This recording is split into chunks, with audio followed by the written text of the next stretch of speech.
Hi, Wow Life! Another video, another share guys, another POV. So, ngayon guys, magbibigay tayo ng point of view dito sa dalawang magandang dilag na kikita nyo naman yan dyan. So, bago ang lahat, don't forget to support and subscribe Kuya Val Santos Matubang at Iid na Vlog, Kalinga Prab. And syempre sa lahat ng Team Kalingap, maraming salamat guys sa support at pagmamahal nyo sa aming mga Kalingap reactors. Ngayon, napag-isip-isip ko lang, natutuwa ako kapag kapag magkasama si Joy at saka si Carla sa isang TikTok or sa isang picture para naman mababawasan ang mga nega. 'Di ba? Alam niyo naman na syempre, kahit naman na pareha silang nasa Kalinga, parehang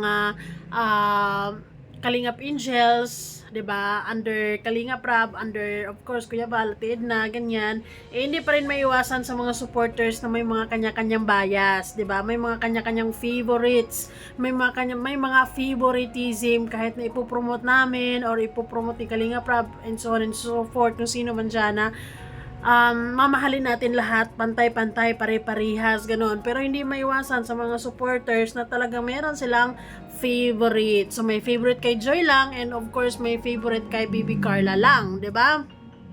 Ngayon, sa palagay ko, ayan, nabibilib ako sa mga Kalingap Angels ni Kalingap Prab kasi nakaka-pressure sa totoo lang yung mga komento ng mga tao pang babash, 'di ba? And actually, nabibilib ako sa kanila kasi hindi sila nagpapa-apekto. Pinapakita nila sa mga tao, sa mga fans nila, sa mga bashers na walang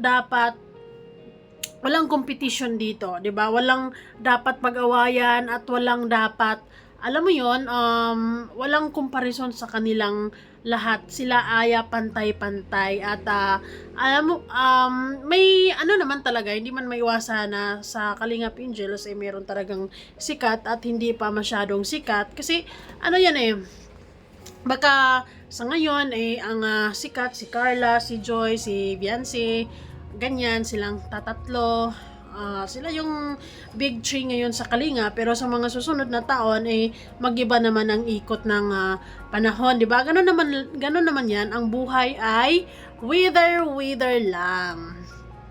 Kasi alam nyo, kapag naisip ko lang kapag sila mismong mga Kalingap Angels o lalo na si Joy or si Carla na mararamdaman natin na may gap, mararamdaman natin na hindi sila magkakaibigan, mararamdaman ng mga fans na may something or kumbaga masyado lang sineryoso ang mga sinasabi ng mga kanya-kanyang fans, nako, sobrang war.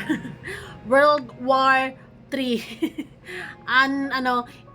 Unlimited away, unlimited bash talaga. Pero believe lang ako sa dalawang ito dahil hindi sila nagpapa-apekto, mahal na mahal nila yung isa't isa and marunong silang pumalakpak sa kanya-kanyang mga success, 'di ba? And supportive sila sa isa't isa and walang dapat naman talagang ibabash. Lalo na, sa totoo lang, lalo na sa part ni Joy kasi medyo marami-ramay talaga yung bashers niya galing sa Jomcar fans, 'di ba? Kasi dahil sa mga issues noon. Pero good thing, they're able to maintain the friendship between Joy and Carla para maipakita sa lahat ng mga tao na wala namang mga ganong kaganapan. Yung ibang mga fans lang is sobrang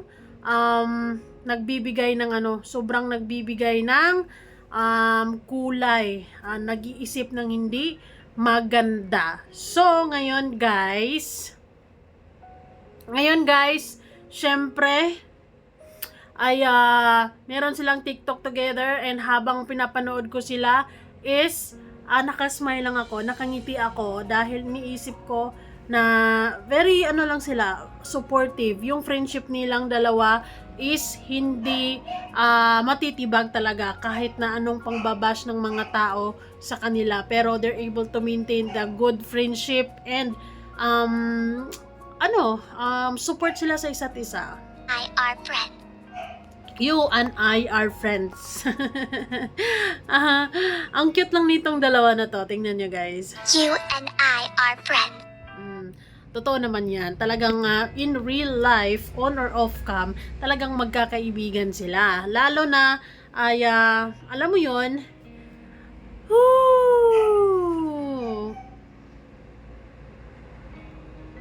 Ay, wait lang. You laugh, I laugh. Ang cute lang. You cry, Actually, ang cute ng mga TikTok bandings nila. At isa yan sa mga magpapahupa ng tensyon. Isa yan sa mga magbibigay, alam mo yon, magbibigay ng peace and unity, na makita natin silang magkakasama, magkakaibigan, masaya, mayroon silang TikTok together. Ayun, nakita natin silang supportive sa isa't isa and marunong mag-appreciate ng success ng isa't isa, no? Ang cute lang ni Carla dito. And si Joy. I cry. Cute. Kaya yung mga basher sa totoo lang, urong sulong, 'di ba?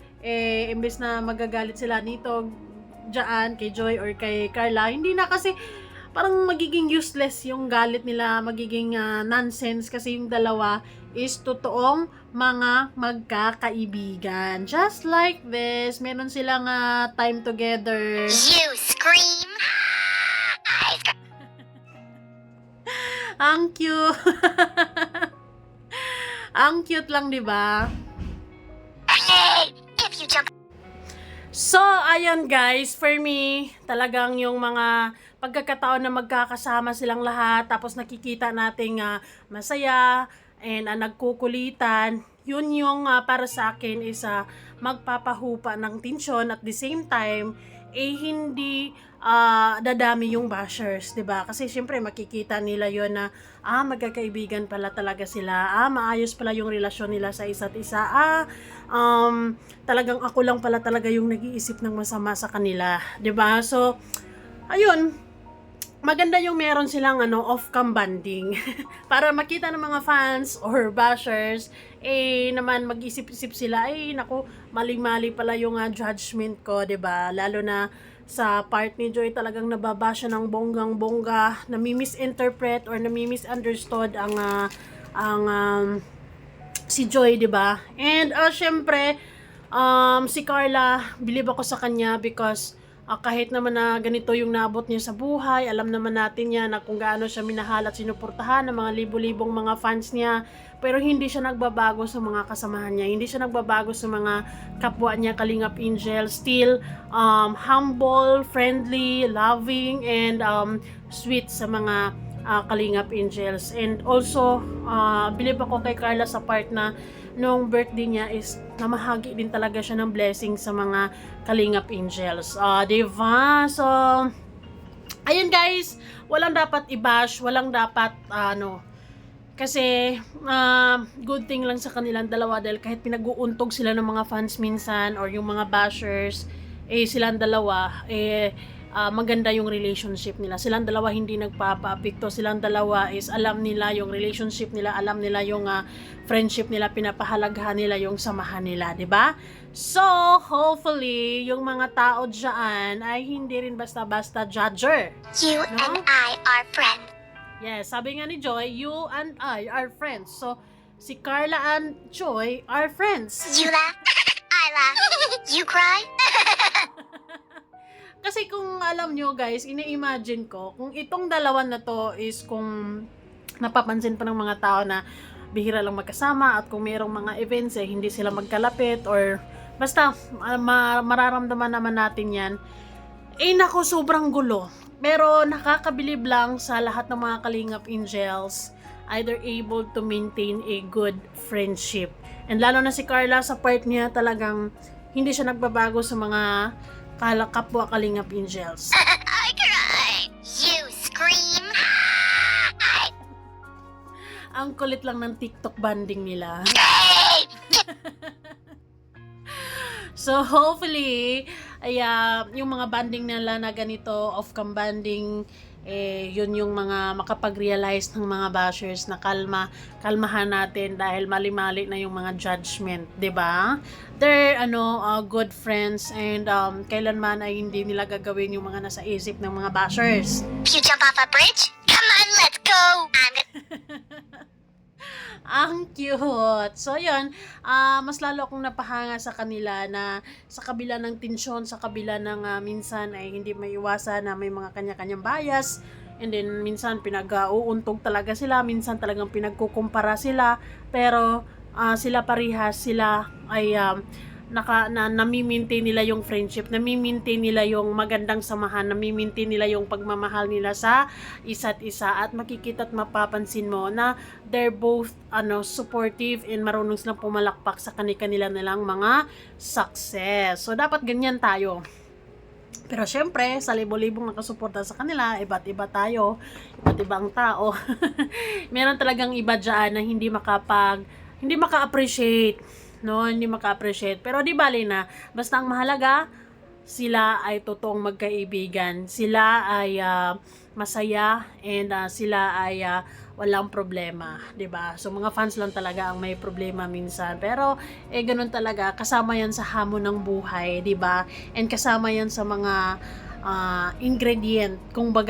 ingredients 'yan sa kanilang samahan na kailangan magiging matatag, kailangan maging solido yung pagmamahalan, yung bonding nila, yung friendship nila, sa totoo lang. And mas lalo pa silang nagiging close kasi minsan nagdo-double date pa ang mga person. Anyways, thank you so much guys for watching. Kayo, anong POV nyo sa dalawang ito? Comment down below.